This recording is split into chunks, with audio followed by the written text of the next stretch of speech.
उनके समर्थन की बात नहीं है, ये बात है हमारे बहुजन समाज के हक अधिकार की। जो हक अधिकार ये मनुवादी सरकारें छीनने का कार्य कर रही हैं, उनके साथ ये जातिवादी व्यवस्था अपना रहे हैं। उनको नहीं चाहते ये कि वो बच्चे हमारे आगे आएं। जो प्रोफेसर होंगे तो बहुजन होंगे तो वो चाहेंगे अपने समाज का हित।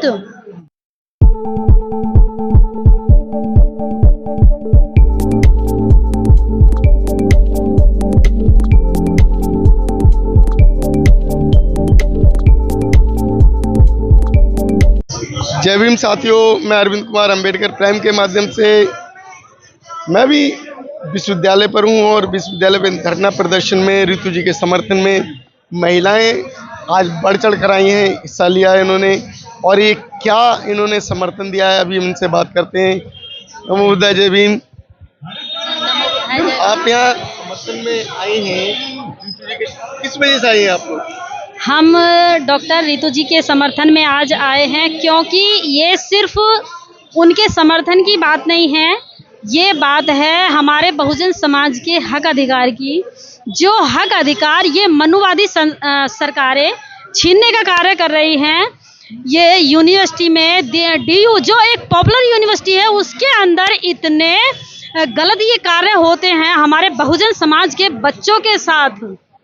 उनके साथ ये जातिवादी व्यवस्था अपना रहे हैं। उनको नहीं चाहते ये कि वो बच्चे हमारे आगे आएं, उच्च शिक्षा को ग्रहण करें और जीवन में आगे ये किसी भी तरीके से आगे बढ़ें। तो इसलिए ये नहीं चाहते कि हमारे बहुजन प्रोफेसर भी इस मामले में आगे रहें, क्योंकि हमारे जो प्रोफेसर होंगे तो बहुजन होंगे तो वो चाहेंगे अपने समाज का हित और अपने समाज को आगे बढ़ाना बिल्कुल चाहेंगे। तो जिससे वो इस तरीके से आगे बढ़ाने का कार्य ना कर सकें, तो ये इनकी सोची समझी साजिश है, षड्यंत्र है, जिसके तहत ये डॉक्टर ऋतु जी को भी DU से इन्होंने निकाल दिया। लेकिन ये जो मोदी सरकार है वो तो बेटी बचाओ बेटी पढ़ाओ का आंदोलन देती है और यहाँ उल्टा देखने को मिल रहा है, ऐसा क्यों हो रहा है? मैं ये कहती हूँ, आपने बेटी बचाओ और बेटी बचाओ का जो प्रश्न यहाँ पर किया है, ये कहाँ तक सार्थक सिद्ध होता है? किस रूप में आपको देखने में सत्य लगता है? क्या कहीं पर भी दिखाई देता है कि हमारी बेटियां सेफ हैं?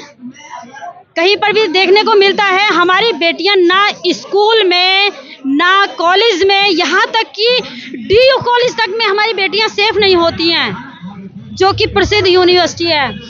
और जगह जगह हर जगह हमारी बेटी जाने के लिए भी सेफ नहीं है, रास्ते में भी सेफ नहीं होती हैं, रात तो रात दिन में भी सेफ नहीं होती हैं। छोटी छोटी बड़ी बड़ी लेडीज है तो बड़ी बड़ी, छोटे छोटे जो महज 6-6 महीने की बेटियां होती हैं उनको भी नहीं छोड़ा जाता है। तो ये बेटी बचाओ और बेटी पढ़ाओ का जो नारा ये सरकार दे रही है, ये कहाँ सार्थक सिद्ध नजर आ रहा है? मुझे तो बिल्कुल नहीं लगता। इसके अपोजिट सरकार काम कर रही है और मेरा तो ये कहना है। ये अभी जो सरकार जो ऐसे विरोधी आप लोग आरोप लगा रहे हैं, क्या ये आरोप लगाना ठीक है? ये विरोधी आरोप जो है सरकार पे लगाने ठीक है क्या? बिल्कुल सही है। जब सरकार हमारे लोगों को कहीं पे जगह नहीं देगी सरकार, तो बिल्कुल सही है, मतलब कि वो लगाने। कैसे सही है? जब तक हम जब ये हमारे लिए कर सकते हैं, हमारी पढ़ाई रोक सकते हैं, हमारे बच्चों के लिए हक अधिकार खत्म कर सकते हैं, तो हम इनके लिए बोल नहीं सकते। बोलेंगे, इन्हें हटाएंगे, इन्हें उनकी कुर्सी छीनेंगे और अपनी बहन जी को लेके आएंगे, अपनी सरकार बनाएंगे। कैसे कुर्सी छीन लोगे? तुम लोग जो एकजुट तो हो ही नहीं। एकजुट है और एकजुट हो रहे हैं। आज देखो लाखों की भीड़ थी यहाँ पे और एकजुट होंगे और हो रहे हैं, धीरे धीरे सब आ रहे हैं। एकजुट हो जाते हैं, एकजुट होने के बाद वोट तो देते नहीं है बहुजन। अब समय आ गया है हमारे समाज को समझने का, और ऐसा नहीं है कि हमारा समाज एकजुट नहीं है। हमारा समाज निरंतर एकजुटता की तरफ बढ़ रहा है, एकजुट हो रहा है, और ये समय समय पर हमें देखने को भी मिलता है। ये देखो ट्रेलर था जो 2 अप्रैल में ट्रेलर हुआ था 2018 में, तो उसमें हमने देखा यदि हमारा समाज एकजुट नहीं होता तो वो कैसे संभव होता। और आज भी हमने यहाँ पर देखा, हमारी बहनें, माताएं, छोटे छोटे स्टूडेंट भी हैं, वो भी आगे आए। यदि एकजुट नहीं होता तो हमारे समाज के इतने लोग कैसे आगे आते। यानी हमारा समाज आगे बढ़ रहा है, एकजुट हो रहा है, समझ रहा है कि बिना एकजुटता के कुछ भी संभव नहीं है। यानी हमारा समाज एकजुट हो रहा है। अब अगर एकजुट होते तो जो है 2019 में सरकार आपकी कैसे नहीं बन पाई? आपकी सरकार को केवल एक ही सीट मिली। हमारे जो समाज के लोग हैं, बहुजन समाज के, बहुत ही भोले लोग हैं, लोगों के फुलसावे में बहुत जल्दी आ जाते हैं। ये उनके अंदर मेन कमी है कि लोगों को, वो जो गैर लोग होते हैं, वो एक षड्यंत्र के तहत लोगों को तोड़ने का काम करते हैं और वो उनकी बातों को सच मान लेते हैं, उनके बहकावे में आ जाते हैं और वो नहीं समझ पाते कि वो सत्य कह रहा है या असत्य कह रहा है। तो इसके लिए उनको समझने की आवश्यकता है और समझने के लिए अपनी सोच शक्ति को बढ़ाने के लिए उचित एजुकेशन की आवश्यकता है। तो मैं यहाँ पर फोकस करूंगी कि एजुकेशन, हमारे बच्चों को अच्छी से अच्छी उच्च शिक्षा मिले। तो इसलिए हमको हक अधिकार के लिए इस तरीके की लड़ाइयाँ लड़नी होंगी और हमें आने वाले चुनावों में अपनी सरकार बनानी होगी।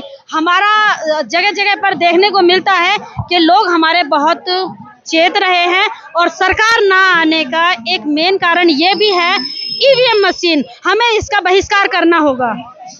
तो अभी जो है, जो सरकार आए उसके लिए लोगों को जागरूक करने का काम क्या कर रहे हो? क्या कर रहे हैं? अभी सरकार बनाने के लिए लोगों को कैसे जागरूक कर रहे हो आप लोग? लोगों को इकट्ठा करते हैं और बताते हैं उनको कि हाँ, हमारे समाज के लोग इधर उधर मतलब घूम रहे हैं और औरों के बहकावे में आ रहे हैं। उनको हमें अपना में बदलाव नहीं उनको हम अपने लोगों को इकट्ठा कर रहे हैं, उन्हें समझा रहे हैं कि ये इनके चक्कर में मत पड़ना। ये केवल 5 किलो राशन के उसमें दे आ जाते हैं। हमारे समाज के पास एक तो पैसा कम है, शिक्षा कम है, बेरोजगार है और हमारे लोगों के साथ छुआछूत है। इसलिए हमारे लोग ना आगे नहीं बढ़ पाते, बहक जाते हैं। ज़्यादातर इनके पंडितों के चक्कर में पड़े रहते हैं। वो कहते हैं अरे तुम ऐसा करोगे तो ऐसा हो जाएगा, वैसे करोगे तो वैसा हो जाएगा। इसलिए ये पीछे हो जाते हैं और इन्हें गलती से वोट दे देते हैं, उनके बहकावे में आ जाते हैं और फिर क्या करते मतलब भूलिए। अब इन लोगों का ये कहना होता है कि हमारी माननीय बहन जी कोई काम नहीं करती हैं और ये इस तरीके की बातें बनाते हैं, हमारे समाज को बहकाने का काम करते हैं। लेकिन हमें अपने समाज को जागरूक करने के लिए उन्हें बताना है। हम बताते हैं कि हमारी बहन जी ने एक नहीं अनगिनत काम किए हैं। जो आज तक की सत्ता में आई किसी भी सरकार ने इस तरीके का काम हमारे बहुजन समाज के लिए नहीं किए। उन्होंने हमारे लिए अनेक यूनिवर्सिटियां खोली हैं, स्कूल खोले हैं, पार्क बनाए हैं, हमारे लिए संसद में आगे बढ़ने के लिए, हमारी महिलाओं के लिए, क्योंकि वो खुद एक महिला हैं और 4 बार वो हमारे जीत चुकी हैं चुनाव में, हमारी सीएम बन चुकी हैं। तो हमारी महिलाओं को भी इससे प्रेरणा मिली है आगे बढ़ने के लिए, तो वो हमारी प्रेरणा स्रोत है। तो हम इसी तरीके के उदाहरण दे करके अपने समाज को समझाते हैं। अब उनके बाद में हमारे देखो कितने ये नौकरी जो आवेदन पत्र भरे जाते हैं, फॉर्म भरे जाते हैं, तो उनके बाद में कोई भी नौकरियों के लिए नौकरियों में नहीं चुना गया। हमने देखा है हमारे समाज में, जब हमारी बहन जी सत्ता में थी तो उस समय कितने सारे टीचरों की भरमार हो गई थी, सभी लोग भर गए थे अपने अपने पदों पर और जितने भी लगे हुए हैं हमारी बहन जी के शासनकाल के ही लगे हुए हैं। उसके बाद में हमने नहीं देखा कि कोई भी लगे हैं हमारे समाज के लोग, कोई भर्ती नहीं हुई है उसके बाद में। तो ये हमारे समाज के लोगों को हम उदाहरण दे करके बताते हैं जिससे वो जागे चेते हैं। आप जो है लोगों को कैसे जागरूक कर रहे हो? अभी जागरूक कर रहे हैं लेकिन समझ ही नहीं रहे हैं अपने समाज के लोग। अभी तो घर में ही घुसे पड़े हैं, ना महिलाएं समझ रही हैं ना पुरुष समझ रहे हैं। अभी कोई समझ नहीं रहा है इस बात को। क्यों नहीं समझ रहे? पता नहीं क्यों उनको वो ये इनने भड़का रखा है ना। मंदिर में जाते हैं सुबह सुबह नहा धो करके, चाहे सुबह अपने घर बच्चों को नाश्ता बनाते हैं बनाकर, लेकिन मंदिर में जरूर जाएंगे। उनका भविष्य ना देखे बच्चों का, लेकिन मंदिर में जरूर जाएंगे। मंदिर में क्या करने जाते हैं लोग? घंटा बजाने जाते हैं और क्या करने जाते हैं। मैडम मंदिर में क्या भगवान है? नहीं, मंदिर में कोई भगवान नहीं है, और भगवान मंदिर में तो क्या कहीं भी नहीं है, मेरा ये कहना है। क्योंकि यदि भगवान कहीं पर भी होता तो हर जगह ये हमारे समाज पर, बहन बेटियों पर जो सरकार ये नारा देती है बेटी बचाओ बेटी पढ़ाओ का, क्यों नहीं ये पूरा होता है। यदि भगवान होते तो क्या भगवान को ये पसंद है कि हमारे समाज पर अत्याचार हो, हमारा समाज लुटता रहे, भीख मांगता रहे, गिड़गिड़ाता रहे और दुखी रहे, दिनहीन रहे? क्या ये भगवान को पसंद है? यदि भगवान होता तो जो भगवान के मानने वाले लोग हैं खुद वो ही सबसे ज़्यादा, भिखारियों की संख्या सबसे ज़्यादा मिलती है देश में, वो भगवान के नाम पर ही भीख मांगते हैं। तो उनको भिखारी ना बना करके वो इस लायक बनाता भगवान कि वो भीख ना मांगे, सम्मान के जीवन व्यतीत करें। तो भगवान नहीं है कहीं पर भी। पहले तो भगवान होते नहीं है, और भगवान है भी तो इन लोगों ने बना रखे हैं। क्यों? अपने पेट भरने के लिए, अपने पेट मोटे करने के लिए जगह जगह मंदिर बना लेंगे, बैठ जाएंगे, पेट मोटे करेंगे। हमारा समाज भोला भाला, इनके पास तो पैसे होते नहीं है। अगर सुबह शाम तक 200-300 रुपये कमा लिए, कहीं कोई आ गया, इनके ही लोग भीख मांगते हैं। अगर कोई आ गया पुजारी, दे दो, भगवान के नाम पे दे दो, माता रानी के नाम पे दे दो, भोले के नाम पे दे दो, उसमें से निकालते हैं, तुरंत दे देंगे। लेकिन ये नहीं सोचे उनके घर में आटा है, दाल है, रोटी सब्जी के लिए है, कुछ नहीं है, लेकिन नहीं समझते ये। अभी अयोध्या का जो मंदिर बनाया जा रहा है, अभी 2024 में उद्घाटन है उसका, तो वो 2024 का अभी दिसंबर में उद्घाटन है। तो उद्घाटन करने के बाद उसमें भगवान आ जाएंगे? भगवान कहाँ से आ जाएंगे? वो तो पहले पत्थर से बना हुआ, मूर्ति भी अंदर पत्थर की है, उसमें भगवान कहाँ से आ जाएंगे? ये तो इन्होंने अपने कमाई का जरिया खोला है। इसमें बड़े बड़े पंडित बैठेंगे आके और इनके रोजी रोटी चलेगी। रह गए हमारा समाज जो स्कूल से और रोजगार से तो दूर जा ही रहा है, वहाँ जाके प्रसाद चढ़ाएंगे, पैसे दान करेंगे, सोना चांदी दान करेंगे। हमारे लोग तो वैसे ना समझ है, इन्हें कितना ही समझा लो नहीं समझते। जब इनकी कुटाई पिटाई हो जाती है फिर ये थाने चौकी पे जाते हैं, पुलिस भी नहीं सुनती है। पुलिस भी हमारी नहीं है जो सुने, हमारी कोई नहीं सुनता हमारा। साथियों, इसी के साथ नमोदय, जय भीम। छोटा करके बनाया करो ना, अपनी तो शक्ल काट